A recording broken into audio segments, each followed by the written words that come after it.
उससे फायदा क्या होने ज्यादा सुपरविजन होगा, पुलिस की कार्यक्षमता उतनी ही ज्यादा। और अभी जो मौजूदा अधिकारी हैं उन पर पूरे मध्य प्रदेश की नजर, ब्यूरोक्रेसी की, IAS लागू। कई खामियां भी है अभी, जैसे डेस्क सिस्टम नहीं है, डेस्क नहीं है, आदमी कहाँ कोर्ट कहाँ लगे। से राष्ट्रीय सुरक्षा कानून के तहत किसी बदमाश को जेल भेजना और उसकी फिर 1 साल तक जमानत नहीं होता। और ऐसा ही CRPC की धारा 133 का अधिकार था जो अन्य राज्यों में मिला हुआ, लेकिन मध्य प्रदेश में अभी नहीं दिया। एक अधिकारी थे, क्या वो पुलिस को निष्क्रिय करने के लिए या हर जो गलती है कि ठीक है पुलिस के ऊपर आए या सिस्टम बेहतर ना हो पाए तो पुलिस के ऊपर उंगली उठे, क्या इसलिए ऐसा किया जाए? ये वांछित परिणाम ना आने पर या असफल होने पर बिल्कुल हटाया जा सकता है। तो लंबे इंतजार के बाद भोपाल और इंदौर में पुलिस कमिश्नर सिस्टम लागू कर दिया गया है, लेकिन उसी के साथ कई सवाल और खड़े हो गए हैं। आखिर ये सिस्टम इतना बेहतर था तो लागू करने में इतनी देरी क्यों लगाई गई? कमिश्नर सिस्टम में ऐसे कौन से अधिकार पुलिस के पास आ जाएंगे जिससे अब अपराधियों पर नियंत्रण करना पुलिस के लिए आसान हो जाएगा? इससे आम जनता को क्या फायदा होगा? कई और ऐसे सवाल है जिस पर चर्चा करना और उसके जवाब जानना बेहद जरूरी है। लिहाजा इंडिया फर्स्ट के स्टूडियो में बहुत ही खास मेहमानों को मैंने आपके लिए आमंत्रित किया है।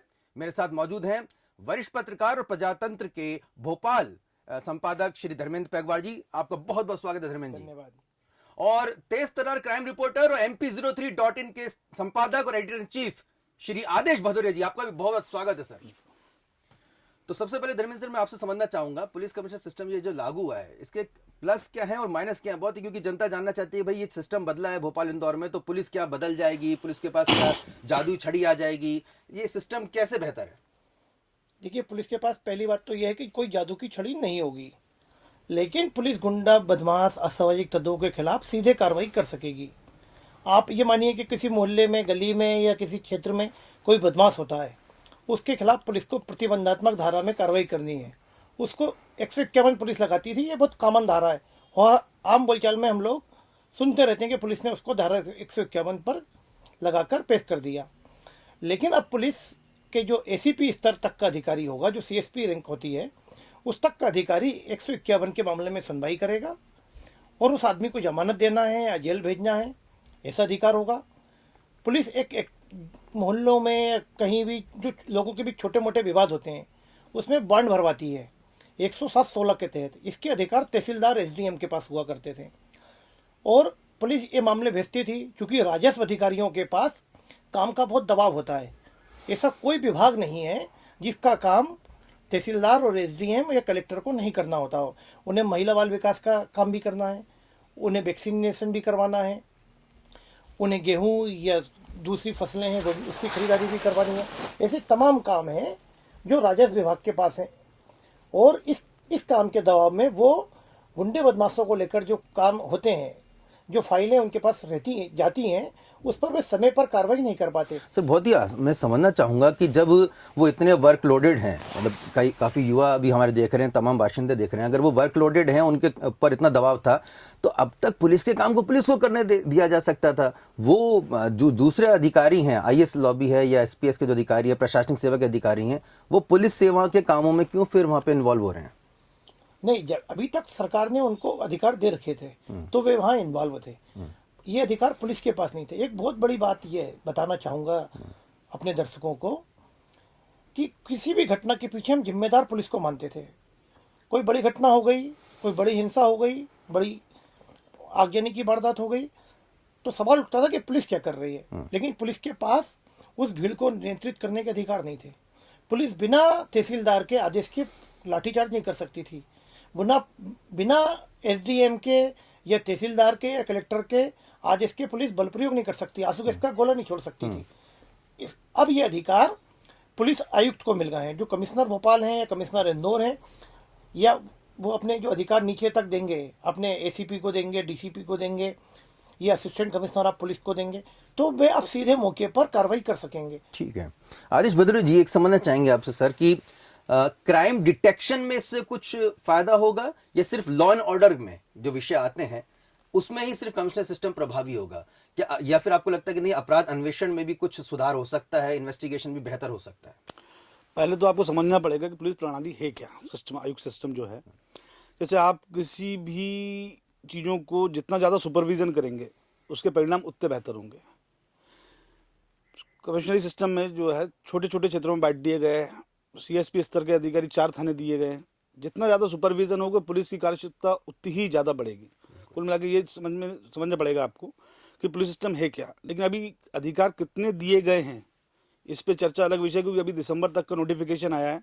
इसमें कई अधिकार हैं जो पुलिस को दिए जाने थे, वो अभी तक उन्हें नहीं सौंपे गए, और कई खामियां भी हैं। अभी जैसे डेस्क सिस्टम नहीं है, डेस्क नहीं है, आदमी कहाँ कोर्ट कहाँ लगेगी, पुलिस में ऐसी कोई व्यवस्था नहीं है। इसका चल रहा है, संरचना बन रही है, धीरे धीरे सब चीज़ें शुरू होंगी तो वक्त के साथ सुधार भी आएगा। बड़ी बात यहाँ पे आदेश जी कह रहे हैं धर्मेंद्र जी की कई ऐसे अधिकार हैं जिनके इशारा शायद ये है कि भाई दूसरी जगह जो पुलिस कमिश्नर सिस्टम है वहां पर जो अधिकार दिए गए हैं वो भोपाल और इंदौर के पुलिस कमिश्नर सिस्टम में नहीं है। तो जनता ये जानना चाहती है कि वो कौन से ऐसे अधिकार है जो मिलने चाहिए थे या अभी नहीं दिए गए।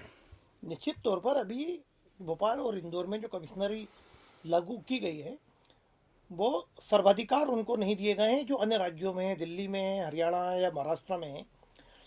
अभी हमारे यहाँ सिर्फ जिला बदर तक के अधिकार पुलिस को दिए गए हैं कि पुलिस अधिकारी किसी गुंडे बदमाश को, असामाजिक तत्व को 6 महीने के लिए या 1 साल के लिए जिले से बाहर कर सकेंगे। अभी तक ये अधिकार कलेक्टर के पास होता था और कलेक्टर के पास 3-3 महीने, 4-4 महीने तक फाइल पड़ी रहती थी। इतने में कोई बदमाश अपनी राजनीतिक अप्रोच कर लेता था, कोई कोर्ट से स्टे ले आता था, और जो भी हमारे कानून में जितनी भी खामियां और जो उसके तरीके ढूंढकर असामाजिक तक बच जाता था। अब अधिकारी को मालूम है कि ये गुंडा है और इस पर कार्रवाई करनी है और इस पर जिला बदर करना है। सबसे बड़ा अधिकार जो भोपाल में मिला है या इंदौर में मिला है वो जिला बदर का है। लेकिन उसके आगे की बात थी एनएसए, राष्ट्रीय सुरक्षा कानून के तहत किसी बदमाश को जेल भेजना और उसकी फिर 1 साल तक जमानत नहीं होना। और ऐसा ही सीआरपीसी की धारा 133 का अधिकार था जो अन्य राज्यों में मिला हुआ, लेकिन मध्य प्रदेश में अभी नहीं दिया गया है। हो सकता है भविष्य में उसको दिया जाए। 133 में भी पुलिस किसी ऐसे व्यक्ति को जो बॉन्ड भरने के बाद उसका उल्लंघन करता है तो उसको सीधे 6 महीने के लिए पुलिस अधिकारी जेल भेज सकते थे, वो अधिकार अभी नहीं मिला है। तीसरा एक बड़ा अधिकार जो अन्य राज्यों में कमिश्नर सिस्टम में है वो है लाइसेंसिंग का अधिकार। गन लाइसेंस का देने का अधिकार अन्य राज्यों में पुलिस के पास है। शराब दुकानों को लाइसेंस देने का अधिकार पुलिस के पास है। और इसके साथ ही जो खाद्य विभाग कार्रवाई करता है उस तरह के कार्रवाई करने का अधिकार भी पुलिस के पास अन्य राज्यों में है। तो मैं चाहता हूं कि यदि कमिश्नर सिस्टम को पूरी ईमानदारी के साथ और पुलिस को सर्वाधिकार देने की जो बात है वो यदि हम देना चाहते हैं या सरकार देना चाहती है तो उसको अभी ये 3-4 अधिकार पुलिस को और देने होंगे। मुझे लगता है कि सरकार ने अभी ट्रायल बेसिस पर इसको लागू किया, क्योंकि अभी बहुत सारी चीज़ें, एक सिस्टम सिर्फ लागू हुआ है, अधिकारियों की नियुक्ति हुई है, अभी पूरे अधिकारी भी भोपाल में या इंदौर में नहीं आए। अभी सिर्फ जो पहले से अधिकारी थे उनकी पद नाम बदल दिए गए हैं और वही अधिकारी यहाँ पर हैं। सिर्फ जो आईजी हुआ करते थे उनकी जगह कमिश्नर पुलिस हो गए। जी आदेश जी, ये भी एक विषय है कि भाई कमिश्नर सिस्टम जरूरी क्यों था भोपाल इंदौर में। मांग उठती रही है तो ये कि सिर्फ आईएएस और आईपीएस के बीच एक वर्चस्व की लड़ाई की वजह से कि साहब आईपीएस भी अपने एक अधिकार मांग रहे हैं इसलिए कमिश्नर सिस्टम होना चाहिए, या आपको लगता है कि मध्य प्रदेश की जो 2 बड़े शहर हैं भोपाल इंदौर, यहाँ पर वाकई में कमिश्नर सिस्टम की जरूरत थी जिसको अब बहरहाल लागू किया गया। एक बड़ी राजनीतिक इच्छा शक्ति यहाँ पे मुख्यमंत्री शिवराज सिंह चौहान ने दिखाई है। क्या आपका मानना है इसमें? देखिए, पुलिस कमिश्नर सिस्टम जो है कोई नया नहीं है। देश के 100 देशों में ये सिस्टम लागू है। और जहाँ तक कि उत्तर प्रदेश की बात करें हम, उत्तर प्रदेश में 3 बार उसको ट्रायल बेस पे लागू किया गया। 77 से शुरू हुआ तो आखिरी में योगी सरकार ने तीसरी बार से लागू कराया वहाँ। तो ये पुलिस सिस्टम जो होता है यदि बड़े महानगरों की सुरक्षा व्यवस्था को नियंत्रण करने के लिए किया जाता है, तो भोपाल शहर जो है और इंदौर जो दोनों शहर हैं बड़े मध्य प्रदेश के, दोनों महानगरों में आते हैं, तो इसमें लागू करना, बहुत देरी से लागू करना, ये दोनों चीज़ें बातें आई हैं। तो हम जो हैं 40 साल से इंतज़ार कर रहे थे इस सिस्टम का, और कई बार प्रयास भी गए। 7वें प्रयास में जो है मध्य प्रदेश में ये लागू हो पाया है। अब इच्छा शक्ति ये है देखना सरकार की कि इसको नियम तो बना दिए, इसका सख्ती से पालन होता है या नहीं। सिस्टम तो बन जाएगा, इसको फॉलो करना जरूरी है जी, जो पुलिस के हाथ में। जी बिल्कुल। एक महत्वपूर्ण बात जो आदेश जी ने कही है धर्मेंद्र जी की, कहीं ना कहीं लागू करना बेहद जरूरी है। तो ये बात भी उठती है कि फिर आम जनता को इससे फायदा क्या होने जा रहा है। आम जनता क्या इसको लेकर खुशी मनाए कि अब पुलिस कमिश्नर सिस्टम हो गया? क्योंकि जनमानस में पुलिस को लेकर थोड़ा भय रहता है आम जनता में। अब उनको अगर ये कहा जाए कि पुलिस और अधिकार संपन्न हो गई है तो एक खौफ लगता है कि अब क्या होगा, हम अपनी जो है कहाँ पर अपनी शिकायत कर पाएंगे। अब तो पुलिस खुद ही जो है सर्वे सर्वा हो गई है। तो थोड़ा ये कंसेप्ट यहाँ पे थोड़ा क्लियर कर दीजिए। देखिए, आमतौर पर ये माना जाता है कि पुलिस निरंकुश होती है। वो पुलिस कई बार निर्दोष लोगों पर भी सख्त कार्रवाई, ऐसी कार्रवाई कर देती है जिसका खामियाजा एक व्यक्ति को और उसके परिवार को भोगना पड़ता है। तो कल जब मकरंद देउस्कर साहब ने मीटिंग ली भोपाल के पुलिस ऑफिसर्स की, और इंदौर में हरिनारायण मिश्रा जी ने भी ली, दोनों बहुत सुलझे हुए अधिकारी हैं, तो उन्होंने अपने मातहतों से यही कहा है कि हमें जो अधिकार मिले हैं हमें उनका दुरुपयोग नहीं करना है, और जनता के बीच में यह संदेश नहीं जाना चाहिए कि हमें अधिकार मिल गए हैं तो हम निरंकुश हो गए हैं या हम कोई ऐसी कार्रवाई कर रहे हैं जो हमको नहीं करनी चाहिए थी। आज हमें भी जो पुलिस ऑफिसर हैं विजय खत्री जी, जो अभी तक भोपाल उत्तर के एसपी थे, उन्होंने ये भी यही कहा कि हमने लोगों को, अपने मातहतों को यही बताया है कि हमें अब वो कार्रवाइयाँ जो हम 107-16 करते थे, 151 भरकर हम एसडीएम कार्यालय भेज देते, और फिर हम ऑफिसर्स की मीटिंग में हमारा निचला अमला ये बताता था कि साहब हमने इतने लोगों पर प्रतिबंधात्मक कार्रवाई कर दी है, और वो आंकड़े होते थे क्योंकि एसडीएम के पास टाइम नहीं होता था और वो सिर्फ फाइल रहती थी और आंकड़े रहते थे। तो उन्होंने कहा कि मकरंद देउस्कर साहब ने ये बताया है कि अब हम जो भी कार्रवाई करें वो वास्तविक करें। जो वास्तविक बदमाश है, गुंडा है, असामाजिक तत्व है या ऐसा व्यक्ति जो समाज के लिए घातक है, उसके खिलाफ हम प्रतिबंधात्मक धाराओं में कार्रवाई करें और कोशिश ये करें कि हमें जो अधिकार मिले हैं उसका दुरुपयोग नहीं है। क्योंकि अब जब से ही कमिश्नरी लागू हुई है 2 दिन से, पुलिस की जिम्मेदारी बहुत ज़्यादा बढ़ गई है।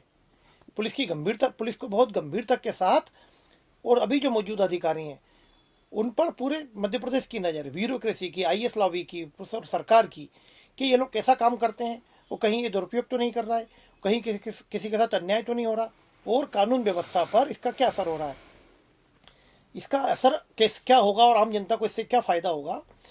उसका उदाहरण ये होगा कि पुलिस किसी बदमाश को पकड़ती थी और उसको जिला बदल करना चाहती थी, तो बदमाश 3 महीने तक उसी जगह पर घूमता रहता था। अब पुलिस आयुक्त चाहेंगे तो उस व्यक्ति पर जल्दी से जल्दी 1-2 दिन में, 4 दिन में अपनी कोर्ट लगाकर उसको जिला बदल कर सकेंगे। ये थोड़ा और समझाइए सर जी। देखिए, बहुत ही महत्वपूर्ण बात है यहाँ पर। आपने कहा कि पहले ऐसा होता था कि कार्रवाई के बावजूद भी वो गुंडे बेखौफ घूमते थे, कार्रवाई होने के बावजूद भी वो परिवर्तन नहीं दिखाई देता था उस क्षेत्र में, कार्रवाई होने के बावजूद भी पुलिस कहीं ना कहीं उनके हाथ बंधे थे कि भाई सामने घूम रहा है तो हम उसको कुछ कार्रवाई नहीं कर सकते। तो ये प्रश्न अगर उल्टा कर दिया जाए तो ये तो जो पहले से मौजूदा तंत्र था उस पर सवाल उठाते हैं कि जो प्रशासनिक अधिकारी थे, क्या वो पुलिस को निष्क्रिय करने के लिए, या हर जो गलती है कि ठीक है पुलिस के ऊपर आए, या सिस्टम बेहतर ना हो पाए तो पुलिस के ऊपर उंगली उठे, क्या इसलिए ऐसा किया जाता रहा है? और क्या इसलिए जो हमेशा बात होती है आईएएस और आईपीएस, आम लोग बड़े हैरान हो जाते हैं, उनके लिए दोनों साहब है, लेकिन हम बोलते हैं आईएएस अलग है, आईपीएस अलग है, दोनों के बीच में वर्चस्व की लड़ाई है। तो ये क्या एक दूसरे को फेल करने की भी कवायद थी? नहीं, ऐसा सीधे तौर पर नहीं कहा जा सकता कि उनको फेल करने के लिए वो कार्रवाई नहीं होती थी, लेकिन रेवेन्यू अमला जो है, जो तहसीलदार, एसडीएम या एडीएम या कलेक्टर हैं, उनके पास काम का जबरदस्त बोझ है। उनके पास 56 विभागों का काम है, सिर्फ राजस्व विभाग का काम नहीं है। उन्हें महिला बाल विकास भी देखना है, नागरिक आपूर्ति भी देखना है, स्वास्थ्य विभाग भी देखना है, और दूसरे दीगर 50 काम ऐसे होते हैं जिसमें तहसीलदार से लेकर एसडीएम, एडीएम और खुद कलेक्टर की ड्यूटी लगती है। अब उनके पास जब थाना पुलिस किसी 2 व्यक्तियों का झगड़ा हुआ और उसमें 107-16 का बांड भरवाती है, सीआरपीसी की धारा 107 और 16 होती है कि जिसमें 2 लोगों से बांड भरवाया जाता है कि वे अब अगले 3 महीने तक झगड़ा नहीं करेंगे, और उस बांड भरवाने के लिए प्रस्ताव तहसीलदार को भेज दिया जाता है। अब तहसीलदार के पास टाइम नहीं है, कहीं फसल में आग लग गई है, कहीं फसल का मुआवजा देना है, कहीं फसल का सर्वे करना है। तहसीलदार 1 महीने तक अपनी डेस्क पर नहीं बैठे। आप कहने के तो स्पीडी जो है काम हो जाएगा, इसमें अब रफ्तार अब ये होगा कि अब पुलिस को लगता है कि ये इन दोनों व्यक्तियों के खिलाफ 107-16 की कार्रवाई करनी है, तो पुलिस उनसे बांड भरवाएगी, तत्काल कार्रवाई करेगी, और जब बांड भरा जाएगा, उसका उल्लंघन यदि वो करेगा तो पुलिस उसको जेल भेजने का अधिकार रखती है। ऐसा ही ठीक जिला बदर के मामले में होता है कि जिला बदर की कार्रवाई के लिए प्रस्ताव एसपी ऑफिस से चला जाता था कलेक्टर के पास, लेकिन कलेक्टर के पास टाइम नहीं है। 3-3 महीने तक, 4 या 6-6 महीने तक जिला बदर के मामलों में सुनवाई नहीं होती, या 50 मामले हो गए और कलेक्टर ने 10 लोगों को जिला बदर किया और 40 को बोल दिया कि इनको चेतावनी देकर छोड़ दिया जाए। तो बाकी वो 40 ऐसे लोग जिनका क्रिमिनल रिकॉर्ड है या जो समाज के लिए घातक हैं वो वापस शहर में घूमने लगते थे। तो अब पुलिस के को अपने विवेक का, अपने जो अधिकार मिले हैं उसका बहुत जिम्मेदारी के साथ उपयोग करना है कि कैसे वो कानून व्यवस्था को नियंत्रित करते हैं और जो अधिकार मिले हैं उनका उपयोग करते हैं। मैं आदेश जी, आपको समझाता हूँ उसको सामान्य रूप में। 1861 पुलिस एक्ट अधिनियम जो है उसमें जो है पुलिस पर नियंत्रण रखने के जो पावर थे वो कलेक्टर को दिए गए थे। ऐसे कारण से पुलिस स्पॉट पे या आकस्मिक कोई घटना होती वहाँ पर एक्शन लेने लायक या निर्णय लेने लायक स्थिति में नहीं होती थी। जी। लेकिन कमिश्नरी लागू होने के बाद ये सारे अधिकार वापस पुलिस को मिल गए हैं। अब पुलिस को जैसे मृत्यु पूर्व बयान के लिए तहसीलदार को ढूंढना नहीं पड़ेगा, किसी को जिला बदर करने के लिए पुलिस को उसकी पेशी नहीं करवानी पड़ेगी, कलेक्टर एसडीएम के सामने ना पेश करना पड़ेगा। पुलिस को ये लगता है कि ये समाज के लिए घातक है तो पुलिस अपना निर्णय लेकर, स्वच्छ निर्णय लेकर उसे 14 दिन के लिए न्यायिक हिरासत में जेल भेज सकती है। ये उसको पावर मिल गया है। मतलब बहुत कहा जा सकता है कि एक आमूलचूल परिवर्तन हो जाएगा। काफ़ी काम जो पुलिस जो ऑन द स्पॉट जो करती है उसमें तेजी आ जाएगी। लेकिन एक सवाल यहाँ पे उठता है, हम फिल्मों में, हम सीरियल में देखते हैं एसीपी और इस तरह के जो नाम आते हैं तो हमें बड़ा रोमांच होता है। फिल्में भी बनती है तो उसमें सीपी और एसीपी ज़्यादा नाम होते हैं। लेकिन उन्हीं शहरों की अगर हम बात करें आदेश जी, तो मुंबई में डांस बार चल रहे हैं और ड्रग्स का काफ़ी कारोबार चल रहा है। जैसे फिल्मों में देखने को आता है और काफ़ी आप भी अपराध कवर करते हैं तो वहाँ पर भी अपराध की संख्या काफ़ी ज़्यादा है। किस तरह का परिवर्तन होगा, इस प्रश्न मेरा ये भी है कि अगर सभी अधिकारी इसमें, क्योंकि बड़े बड़े नाम हैं एसीपी, डीसीपी, सीपी, तो सभी अगर अधिकारी बन जाएंगे तो निचले लेवल पे काम किसका बोझ जो है वो वाकई में वही टीआई करते नजर आएंगे। फिर वो क्या आपको नहीं लगता कि वो कहेंगे साहब सभी अधिकारी बन गए, काम तो हमारा उतना ही रहा या हमारा और उल्टा बोझ बढ़ गया? क्या लगता है कि किस तरह का आपको देखिए, पुराने सिस्टम और कमिश्नरी सिस्टम दोनों में दिक्कत यह है कि स्टाफ की और संसाधनों की कमी तो पहले भी थी और आज भी है। कम बल पे आज थाने चल रहे हैं शहर के। लेकिन यदि जितना ज़्यादा, फिर मैं आपको बताऊंगा, जितना ज़्यादा सुपरविज़न होगा, एक सीएसपी के अंडर में 4 थाने हैं, वो ज़्यादा सुपरविज़न करेगा। उसके ऊपर एसीपी है, उसके बाद एक जोन है, फिर उसके ऊपर जो आपके डिप्टी कमिश्नर हैं उनके पास भी 2 जोन है, देहात अलग कर दिया गया है। जितना ज़्यादा सुपरविज़न होगा, आप समझिए रिजल्ट परिणाम जो है उससे ज़्यादा बेहतर मिलेंगे। आप भी यही राय रखते हैं धर्मेंद्र जी कि जितना ज़्यादा सुपरविजन होगा इसमें ज़्यादा ऐसा तो नहीं होगा कि अधिकारी ज़्यादा हो जाएंगे और नीचे के जो कर्मचारी हैं? नहीं, ऐसा अधिकारियों के बीच में काम का टकराव इसलिए नहीं होगा कि एक सिस्टम, वो लोग सब ट्रेंड अधिकारी हैं, एसपीएस के हों क्या आईपीएस हो, उनको यही सिखाया जाता है ट्रेनिंग के दौरान या जब वो फील्ड में काम करते हैं तो क्या काम किसका है, और उसी अनुसार पुलिस में व्यवस्था होती है कि जो काम टीआई का वो टीआई करेगा और सीएसपी का जो काम है वो सीएसपी का करेगा। अब सीएसपी असिस्टेंट पुलिस कमिश्नर हो गया है तो काम उसका वही है जो अपने के उसके नीचे जो थाना है उसमें काम ठीक से हो, जांच ठीक से हो, अपराधी पकड़े जाएं, समय पर चालान पेश हो, ये सब काम है। यदि उसका सुपरविजन सीधा जो डीसीपी होगा वो सीधे टीआई से काम लेने के बजाय वो अपने एसीपी से पूछेगा, असिस्टेंट कमिश्नर पुलिस से पूछेगा कि उसके पास ये जो काम है वो क्यों नहीं हुए। तो ये सुपरविजन का एक सिस्टम है। और ये बात ठीक कही है आदेश जी ने कि अमले की बहुत कमी है, अभी तो अधिकारियों की कमी है। भोपाल में 8 डीसीपी होने चाहिए थे जो अभी सिर्फ 4 हैं। ऐसी ठीक स्थिति इंदौर में ऐसी है। और एसपी रैंक के अफसर चाहिए तो अभी एसपी रैंक के अफसर यहाँ पदस्थ नहीं किए गए हैं। अमले की बहुत सख्त जरूरत है, बाकी दूसरे संसाधन है।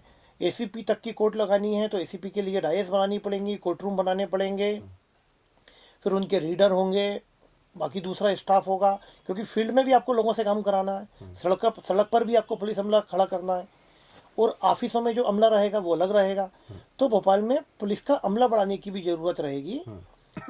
इसलिए सरकार से निश्चित तौर पर सरकार ने यदि ये लागू किया है तो इस तरफ भी उनका ध्यान होगा कि भोपाल और इंदौर में अमला बढ़ाया जाए। बिल्कुल। एक और मैं प्रश्न लेना चाहूंगा आखिर में आदेश जी, राजनीतिक रैलियां, क्योंकि भोपाल एक कैपिटल सिटी है, राजनीतिक गतिविधियां, रैलियां, प्रोटेस्ट, आंदोलन, ये तमाम काफी तादाद में होते रहते हैं। कमिश्नर सिस्टम लागू होने से इसमें किस तरह का आप बदलाव देख सकते हैं? क्योंकि अक्सर भले ही कितने भी यहाँ पर नियम कायदे बना दिए जाते हैं, लेकिन जब कोई बड़ा नेता किसी भी पॉलिटिकल पार्टी का सड़क पर उतरता है तो नियम कायदों को ताक पर रख दिया जाता है, आम जनता बेहद परेशान होती है। तो अब आम जनता ये क्या जानना चाहती है कि कमिश्नर सिस्टम लागू होने से वो इन परेशानियों से निजात पा सकेगी?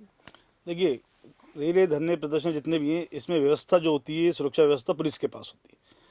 एसडीएम कार्यालय से इसकी परमिशन मिलती है। पुलिस को मालूम नहीं होता है कि कितनी भीड़ आनी है, संदिग्ध लोग आ रहे हैं कि नहीं। यदि पुलिस के पास यदि सुरक्षा व्यवस्था है तो ये मिल उसकी जाएगा। परमिशन की व्यवस्था जो है पुलिस के हाथ में आ जाएगी इस व्यवस्था से, जिससे काफ़ी हद तक जो है लाइन एंड कंट्रोल या कानून व्यवस्था को पुलिस जो है सुचारू रूप से कर सकती है रैलियों के माध्यम में। जी धर्मेंद्र जी, आपका इस पर विचार? निश्चित तौर पर कोई धरना प्रदर्शन है या कोई दूसरा समारोह है, उसकी परमिशन पहले एसडीएम के पास जाती थी, लेकिन अब पुलिस अधिकारी सीधे ही सब परिस्थितियों का आकलन करते हुए परमिशन देंगे। और निश्चित तौर पर अब पुलिस के पास कहने को रहेगा। पहले पुलिस ये बोलती थी कि ये काम हमारा नहीं है, या ये ये अचानक प्रोग्राम हो गया, या इसकी परमिशन, हालांकि अनुशंसा सीएसपी की लगती थी, लेकिन अंतिम परमिशन एसडीएम की होती थी। अब एसडीएम को किसी से फ़ोन करा लिया और परमिशन ले आया, पुलिस इसको नहीं देना चाहती है, उसे कलेक्टर को फ़ोन करा लिया। अब हर चीज़ के लिए जिम्मेदार पुलिस होगी। यदि पुलिस परमिशन दे रही है तो आगे यदि वहाँ कुछ गड़बड़ होती है तो उसका जवाब भी पुलिस को ही देना है। तो एक अच्छी व्यवस्था है कि जो जिसकी जिम्मेदारी है वो अपनी जिम्मेदारी निभाएगा और वही परमिशन देगा, और परमिशन दी है तो क्यों दी है और नहीं देना है तो क्यों नहीं देना है, ये दोनों काम अब पुलिस के पास होंगे। एक मैं आखिर में एक पॉलिटिकल सवाल भी ले लूंगा। सबसे आदेश जी, आपसे मैं पहले अपना विचार जानना चाहूंगा। आपने शुरुआत में कहा कि 40 साल लगे इस सिस्टम को मध्य प्रदेश में आते आते। काफी बड़े बड़े मुख्यमंत्री मध्य प्रदेश में रहे हैं। इसमें अर्जुन सिंह जैसे नाम है जिनका कहा जाता है कि उनके चश्मे को ऊपर नीचे अगर वो कर दें तो प्रशासनिक तंत्र पूरा हिल जाया करता था। दिग्विजय सिंह जी जैसे भी मुख्यमंत्री रहे हैं जो कि काफी तेज तर्रार माने जाते रहे। उमा भारती जी भी यहाँ पर सीएम रही है। तो कैसे आप इसको देखते हैं पॉलिटिकल सिनेरियो में कि शिवराज सिंह चौहान जी ने इसे अब लागू किया है, तो इसमें किस हद तक राजनीतिक इच्छा शक्ति की जरूरत थी और क्या रुकावटें थी जिसकी वजह से इतने बड़े बड़े मुख्यमंत्री होने के बावजूद भी अब तक ये सिस्टम मध्य प्रदेश में लागू नहीं हो पाया था?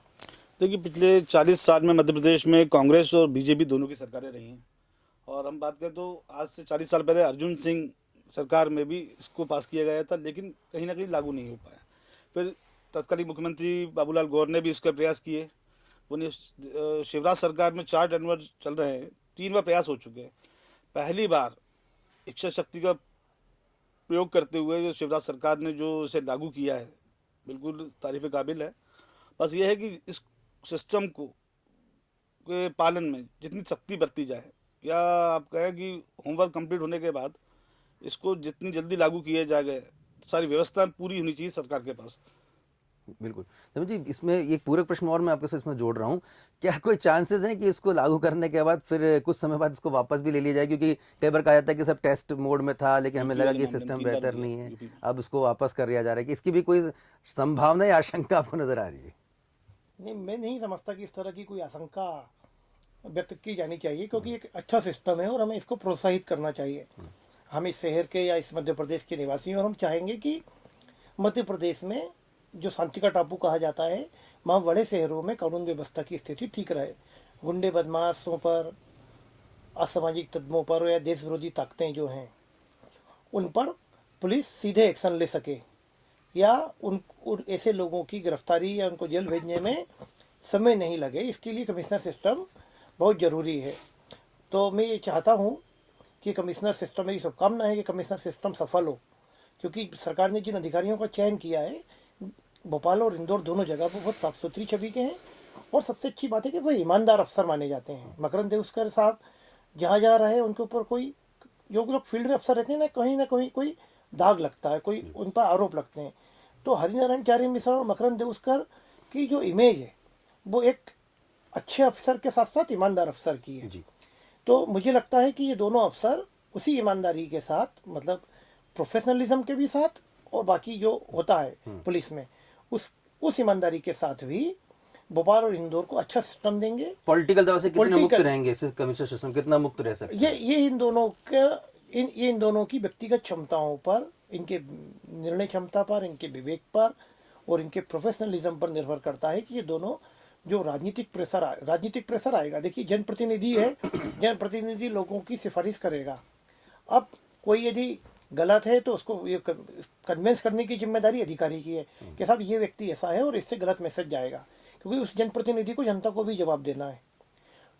और यदि अधिकारी कोई गलती करता है, अधिकारी किसी बदमाश पर कार्रवाई नहीं करता है, तो उसका जवाब भी जनप्रतिनिधि को देना कि सरकार उसकी है। तो सत्ता पक्ष के से जुड़े जो नेता हैं, जनप्रतिनिधि हैं, उनको भी इस बात का ध्यान रखना पड़ेगा कि सिस्टम को सफल करने में वे भी पुलिस अफसरों का साथ दें। दूसरी बात राजनीतिक इच्छा शक्ति की है, तो शिवराज जी ने निश्चित तौर पर वो काम कर दिखाया है जो बड़े बड़े नेता नहीं कर पाए। मध्य प्रदेश में अर्जुन सिंह जी को बहुत बड़ा नेता माना जाता है, बड़े नेता थे। अर्जुन सिंह जी से बड़ा नेता मध्य प्रदेश में इतना सफल मुख्यमंत्री, भले ही वो 5 साल, सीधे तौर पर तो वो 5 साल ही मुख्यमंत्री रहे, बाकी 2 बार बहुत कम समय के लिए मुख्यमंत्री बने, एक बार तो सिर्फ 1 दिन के लिए मुख्यमंत्री बने।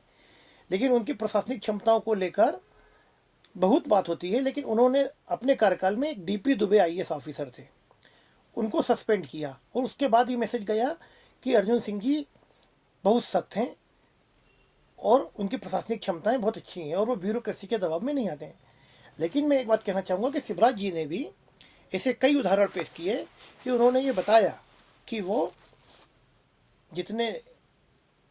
जितने संवेदनशील हैं, जितने भावुकता से लोगों से मिलते हैं, आत्मीयता से मिलते हैं, वे उतने सख्त भी हैं। उन्होंने मध्य प्रदेश में पहली बार एक चीफ सेक्रेटरी को, विजय सिंह को, सस्पेंड किया। उन्होंने DGP स्वराजपुरी को 1 दिन के अंदर हटाया, और ऐसे कई उदाहरण हैं। और उन्होंने फिर मध्य प्रदेश में, जिस दिन इस देश के प्रधानमंत्री मध्य प्रदेश पूरे देश के DGP लोगों से चर्चा कर रहे थे लखनऊ में, रविवार का दिन था 21 नवंबर, उस दिन बिना किसी शोर शराबे के, ना चीफ सेक्रेटरी को मालूम था, ना गृह मंत्री को मालूम था, ना मध्य प्रदेश के किसी मंत्रिमंडल के सहयोगी को मालूम था, शिवराज जी ने अचानक घोषणा की कि मध्य प्रदेश के 2 शहरों इंदौर और भोपाल में कमिश्नर सिस्टम लागू होगा, और 9 दिसंबर को उसका नोटिफिकेशन जारी होता है, अधिकारियों की पदस्थापना होती है और सिस्टम लागू हो जाता है। तो निश्चित तौर पर मौजूदा सरकार और शिवराज जी को मैं बधाई देना चाहूँगा, और ये चाहूँगा, ये उम्मीद भी रखूँगा कि ये सिस्टम सफल हो। बहुत तब ये सिस्टम, आपने जो बोला सिस्टम हटाने की बात, जी। तो देखिए वांछित परिणाम ना आने पर या असफल होने पर बिल्कुल हटाया जा सकता है। उत्तर प्रदेश सरकार ने 3 बार इसको लागू किया, 3 बार हटाया, चौथी बार फिर लागू हुआ है योगी सरकार।